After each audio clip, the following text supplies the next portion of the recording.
Yesterday was day one of the general debates of the United Nations General Assembly. In his opening remarks, United Nations Secretary General Ban Ki-moon condemned the violence in Syria and said that the United Nations is concerned about the deteriorating situation there.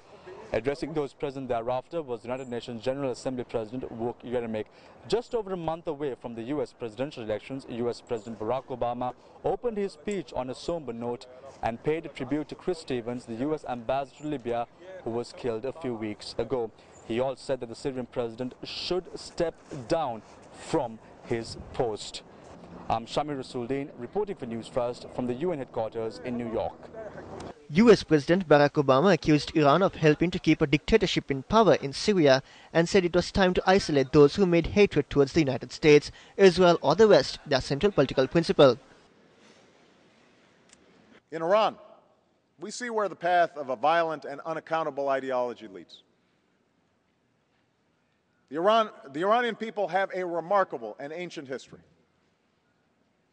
And many Iranians wish to enjoy peace and prosperity alongside their neighbors. But just as it restricts the rights of its own people, the Iranian government continues to prop up a dictator in Damascus and supports terrorist groups abroad. Time and again, it has failed to take the opportunity to demonstrate that its nuclear program is peaceful and to meet its obligations to the United Nations.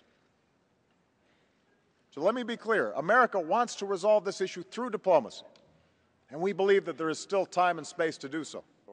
Meanwhile, French President François Hollande said that the United Nations must immediately provide protection to areas liberated by rebels in northern Syria. Je poursuis. 30,000 morts depuis 18 mois.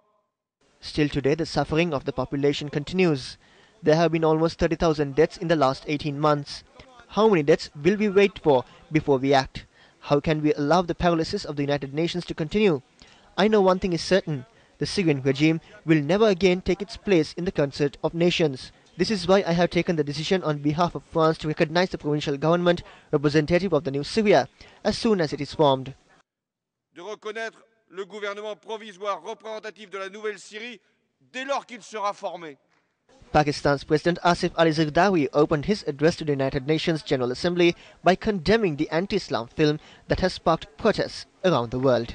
Although we can never condone violence, the international community must not become silent observer and should criminalize such acts that destroy the peace of the world and endanger the world security by misusing freedom of expression.